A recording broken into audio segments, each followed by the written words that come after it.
1 करोड़ खर्चा करके 50 लाख आ रहे थे जी, घाटे में ही थे आधे जी।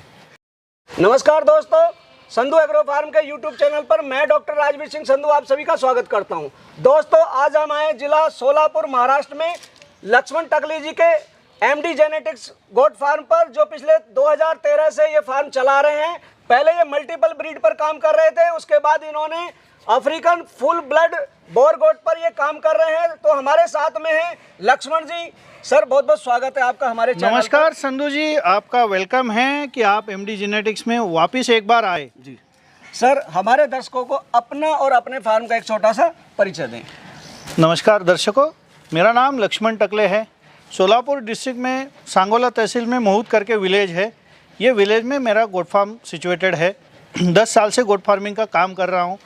पैशन था अंदर गोट फार्मिंग करने का, कुछ नया करने का, जैसे सबकी स्टोरी में यही होता है जी। तो आप देख सकते हो ये मेरा पूरा जो शेड है 1 एकड़ में बना है जी। जब बकरी पालन चालू करने का सोचा तो 1 एकड़ में शेड बना दिया। ऑफिस एडमिनिस्ट्रेटिव बिल्डिंग बन गई। 15,000 स्क्वायर फुट का शेड है, फेंसिंग है, सब मिला के कुल मिला के 30-40 लाख रुपए खर्चा हो गया जी। उसके बाद में जो मन में बहुत बड़ी इच्छा होती है ना नए फार्मर की, वो हमारी भी थी जी। बहुत सारी बकरियां लेके आ गई। कोई तोतापुरी लाया, मेरे पास तो सोजत, सिरोही, बिटेल, बर्बरी, जमनापारी, सानेन, बोर, उस्मानाबादी, ये सब बकरियां थी। 8 ब्रीड से चालू किया था और 1-2 नहीं, 200 सिरोही थी जी, 150 उस्मानाबादी थी, 50 बर्बरी थी। कुल मिला के बहुत बड़े पैमाने पे चालू किया था जी। वो होता है ना हनीमून पीरियड जी, वो जब हमारा खत्म हो गया ना, हाँ, तो हर महीने पैसा तो जाने लगा, खर्चा होने लगा बकरी पालन पे। खर्चा अच्छा खासा होता है। अरे बहुत, हर महीना 6-7 लाख रुपए खर्चा हो रहा था। 10-12 लेबर थे, बहुत ज़्यादा कॉन्सेंट्रेट फीड भी लग रहा था क्योंकि एनिमल बहुत ज़्यादा थे। और हम ये सोच रहे थे ना, जैसे हर बकरी पालन करने वाला पहले सोचता है एक बकरी होती है वो 2 बच्चे देती है, 1 साल में 2 बार बच्चे देती है। ये आम किसान के साथ घटित होता है, बुरा मत मानना, ये आपके साथ भी होगा। किसान भाइयों, आप कुछ दिल पे मत लेना, जो फेल हो गए वो सीख लेना इससे, और जो नए करने वाले हैं ना वो ध्यान में रखो, ये आपके साथ भी होने वाला है। कहाँ पे रुकना है और कहाँ पे चलना है ये समझ में जिसको आ गया वो बकरी पालन में आगे जाएगा। तो हमारा क्या हो गया, जो पेपर में होता है ना, एक बकरी के 2 बच्चे होते हैं, फिर 2 बच्चे इतने बड़े होते हैं, फिर इतने बेचेंगे तो 100 बकरियाँ लाएंगे तो 200 बच्चे हो जाएंगे, फिर उनको बेच के इतना पैसा आता है। ये तो सब पेपर पे चलता है डॉक्टर साहब, प्रैक्टिकल में नहीं चलता है। जब हम आ रहे थे बकरी पालन में चालू कर दिया, 1-1.5 साल के बाद हमको ये पता चला कि बच्चे बहुत मर रहे हैं बकरियों के, मॉर्टेलिटी हो रही है, पीपीआर आ गया, नॉन वैक्सीनेटेड गोट्स आ गई थी। कुछ क्या हो गया, मेरे एक गुरु है बकरी पालन में, 2013 में मैंने उनसे मुलाकात की। उनका नाम दीपक पाटीदार है, बहुत परिचित व्यक्ति है। उनको गॉड फादर बोला जाता है स्टॉलफील्ड गोट फार्मिंग में। पिछले 23 साल से बकरी पालन कर रहे हैं और इंडियन ब्रीड पे कर रहे हैं। उन्होंने मेरे को एक सलाह दी, सर क्यों कर रहे हैं इतना अच्छा बिजनेस छोड़ के, मत करो, लॉस वाला बिजनेस है। तो हमारा मन था ना, वो तो नहीं मानते तो फिर हमने कर लिया।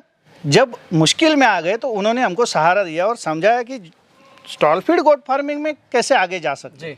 खर्चा तो बहुत ज़्यादा हो रहा था, रिटर्न उतना नहीं आ रहा था, दवाई का खर्चा अलग, डॉक्टर का खर्चा अलग, फीड का खर्चा अलग, सब खर्चे ही थे। और जब बच्चे बेचने को जाएंगे तो हमारे वहाँ उस टाइम मटन का रेट इतना ज़्यादा नहीं था, 5-6 हज़ार में बच्चा बिक रहा था और खर्चा बकरी पे 10,000 का हो रहा था। कुल मिला के ऐसा समझो आप कि 1 करोड़ खर्चा करके 50 लाख आ रहे थे, घाटे में ही थे आधे। सबक क्या लिया आपने इसमें? ये सबक आ गया डॉक्टर साहब कि बकरी पालन को अगर सक्सेस बनाना है तो क्या किया जाए। फिर हमने इसमें जितनी ब्रीड थी उसका एनालिसिस किया। जो बकरी कम वेट गेन देती है, जिसके बच्चे कम वेट गेन में बढ़ रहे हैं, उनको पहले हटा दिया। ऐसा करके करके करके हमने सारी बकरी हटा दी। मेरे पास सिर्फ सिरोही बच गई और उस टाइम कुछ बोयर की बकरियां थी क्रॉस, अच्छा, जो इंडिया में अवेलेबल थी वो हालांकि उस टाइम वो ज़्यादा वेट गेन नहीं दे रही थी। तो हमने एक मॉडल अपनाने का सोचा कि बोयर को सिरोही से क्रॉस कराए। फिर ये प्रयास भी किया तो कुल मिला के 3-4 साल तो R&D की हमने। अच्छा, बकरी कितना खाती है, कितना उसका पानी पीती है, रोज़ कितना चारा देते हैं, तो उससे हमें ये पता चला कि वेट गेन करने वाली जो एनिमल्स है वही फार्म को प्रॉफिट में ला सकते हैं जी। वहाँ से हमें सक्सेसफुल होने का फॉर्मूला मिला। बकरी पालन में ये बात नोट करें मेरी, जिसको सक्सेस होना है वो पहले ये सोचे हायर वेट गेन देने वाला ब्रीड अगर उसके पास है तो ही वो बकरी पालन में सक्सेस हो सकता है। क्योंकि दाना तो सबने बराबर ही खाना है। देखो सबको बराबर खाना मिल रहा है, लेकिन जो ज़्यादा वेट गेन दे रहा है वही तो परफॉर्म करेगा ना जी। फिर उसके बाद में हमने वो सब बकरियां हटा दी और फिर हमने सोचा कि चलो बॉयर पे काम किया जाए। तो हिम्मत नहीं हारी आप? हिम्मत नहीं हारी सर जी। उस समय हिम्मत ना हारने की वजह थी, एक तो मेरी माँ का सपोर्ट बहुत अच्छा था ये बिज़नेस में जी। और दूसरा मेरी फाइनेंशियली साउंड था, पिछला जो हमारा बिजनेस था उसकी वजह से, तो हम सर्वाइव कर गए। जी सर, आपने भी शुरू में नुकसान किया। हाँ, लेकिन आपने ये जो फार्म है आपका प्रॉफिट में कैसे लाए आप इसको? सर देखो इसमें तो शुरू में मेरे को काफ़ी दिक्कतें आई, पैसे भी बहुत गए, थोड़ा बहुत नुकसान नहीं बोल सकते, लेकिन वो मैंने एक्सपीरियंस कमाया जी। उसके पैसे गए ऐसे समझिए जी। उसके बाद में मैं प्रॉफिट में आया क्योंकि मुझे फैमिली का बहुत अच्छा सपोर्ट था जी। और दूसरी बात यह है कि सर क्यूरियोसिटी जो है किसी भी चीज़ में, मैं कौन से भी बिजनेस में हूँ जी। तो मैं ये सोचता हूँ कि कर तो रहा हूँ लेकिन प्रॉफिट में नहीं आ रहा, तो उसके एनालिसिस किए मैंने जी। उस एनालिसिस में मैंने ये पाया कि स्टॉल फीड गोट फार्मिंग को अगर सक्सेस होना है जी। तो इसका ही एक गुरु मंत्र ये है कि दिन का कितना खर्चा कर रहे हो जी। और दिन में कितना कमा रहे हो। ठीक। ये दोनों चीज़ें अगर फार्मर को मालूम हो गई कि भाई अपना दिन में इतना रुपया खर्चा हो रहा है और मेरे को दिन में इतना रुपया आ रहा है जी। अभी आप सोचेंगे कैसे आ रहा है, तो डॉक्टर साहब ये है, मान लो 100 बकरी है आपके पास, भले कोई भी ब्रीड की हो, उसके ऊपर आप हर बकरी के ऊपर 50 रुपये से खर्चा कर रहे हो जी। 5000 आपका दिन का खर्चा है। जी। उसका जो प्रोडक्शन आ रहा है, जो बच्चे आ रहे हैं, वो डेली कितना वेट गेन कर रहे हैं, जी। वो डेली वेट गेन कितना हो रहा है। 100 बकरी के 200 बच्चे आ गए, फॉर एग्जांपल दे रहा हूँ, ये 200 बच्चे में आपको हर दिन कितना वेट गेन मिल रहा है। एक बच्चा अगर दिन में 200 ग्राम वेट गेन दे रहा है तो आप सोचो आपका दिन का कितना किलो मटन तैयार हो रहा है। जी। वो वैल्यू आपके खर्चे से ज़्यादा है तो आप प्रॉफिट में हो। जी। अगर आपका दिन का जितना मटन बन रहा है उसका वैल्यू आपके खर्चे से कम है तो आप नुकसान में हो। जी। यही सिंपल फॉर्मूला है सक्सेसफुल गोट फार्मिंग का। जी।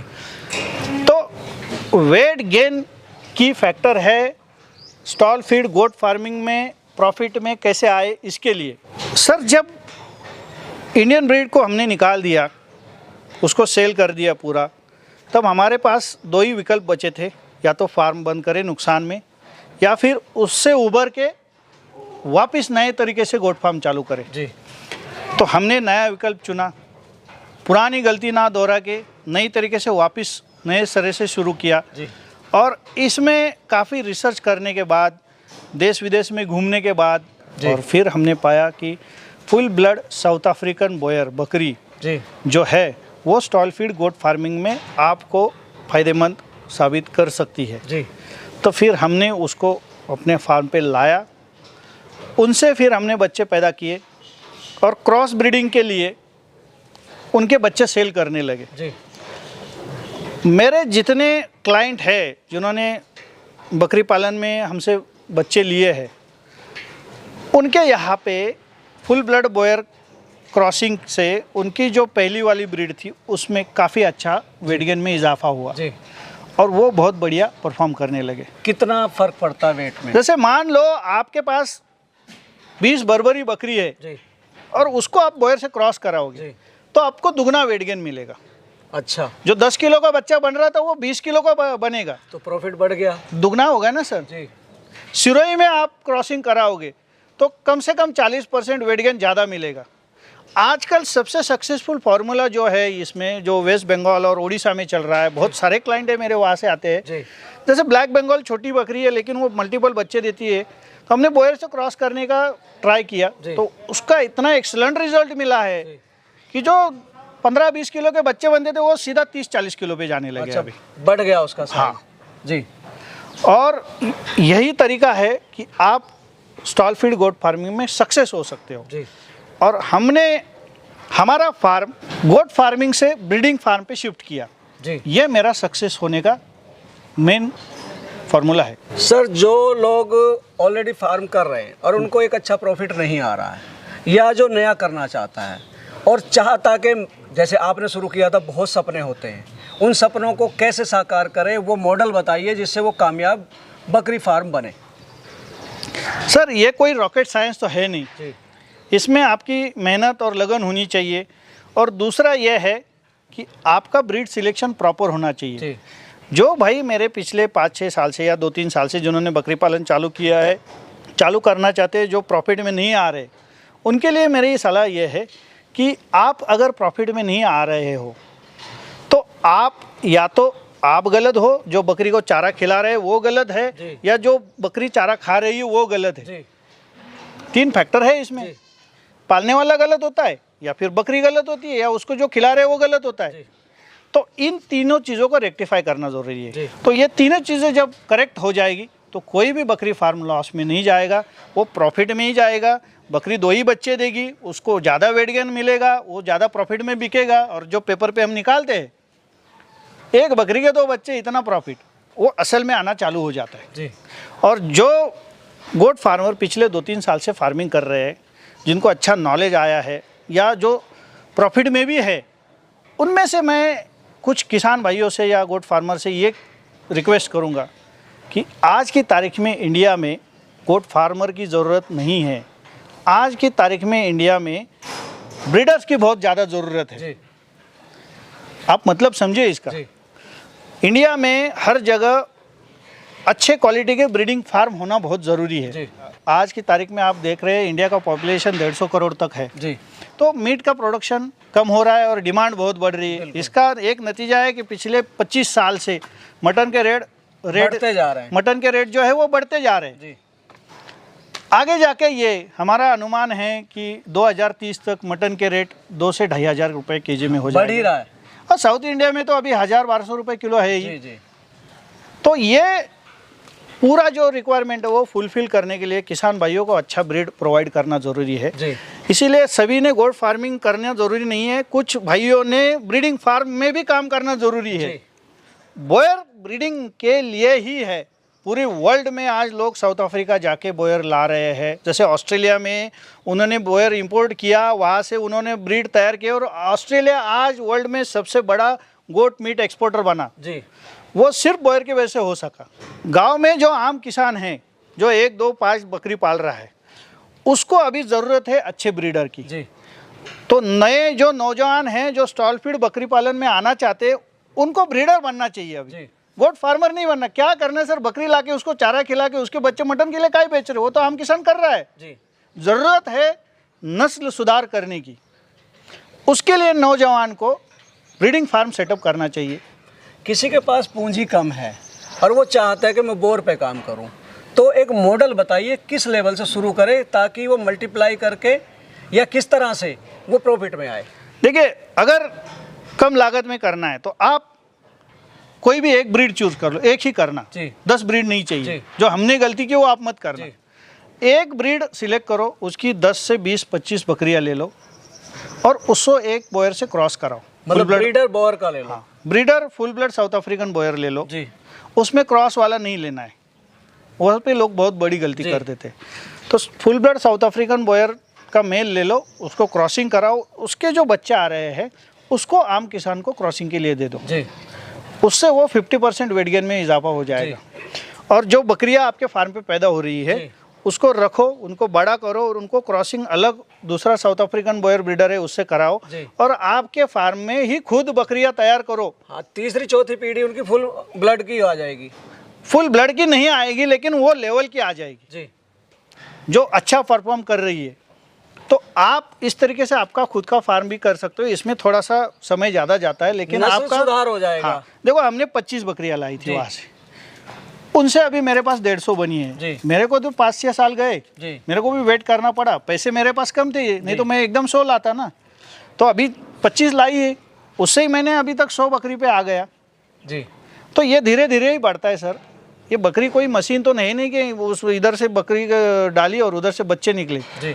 जैसे ये पोल्ट्री में होता है कि अंडे डाले तो दूसरे दिन लाख चूजे निकलते मतलब किसी ने कामयाबी के साथ करना है तो इसमें धैर्य, सब्र, पेशेंस ये बहुत जरूरी है। सबसे जरूरी है उसका पैशन होना चाहिए जी। वो तो सब में पैशन होता हो, है। डेडिकेशन हो, ठीक है ना भाई, आप में जुनून है करने का और लगन भी साथ साथ जरूरी है।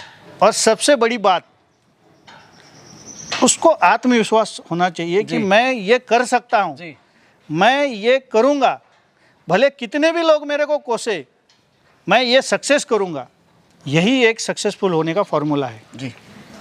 दर्शकों, यहाँ पर मैं कुछ कहना चाहता हूँ। लक्ष्मण जी ने आपको अपना मॉडल दिखाया, कैसे इन्होंने शुरू किया, किस तरह से नुकसान आया और किस तरह से उस नुकसान को इन्होंने प्रॉफिट में बदला, और आज ये एक बहुत बड़े लेवल के फार्मर हैं। इनसे अच्छी फुल ब्लड की बोर शायद इंडिया में किसी के पास नहीं है। मेरा कहने का मतलब ये, यदि आप करना चाहते हैं, सबसे पहले आप में धैर्य जरूरी है, आत्मविश्वास जरूरी है और आपका समय जरूरी है। यदि आप करना चाहते हैं एक ब्रीड पर काम करें, आपने यदि कामयाब होना है। तो ये थे हमारे साथ में लक्ष्मण टकले जी, जिन्होंने आपको अपने बोर गोट फार्मिंग के बारे में इतनी अच्छी जानकारी दी और किस तरह से आप अपने फार्म को सक्सेसफुली चला सकते हैं और उससे एक अच्छा प्रॉफिट कमा सकते हैं, इस बारे में बताया। आशा करता हूँ आपको इनके द्वारा दी गई जानकारी अच्छी लगी होगी। हमारे चैनल को सब्सक्राइब करें। मिलेंगे जल्दी एक नई और इन्फॉर्मेटिव वीडियो में, तब तक के लिए जय जवान जय किसान।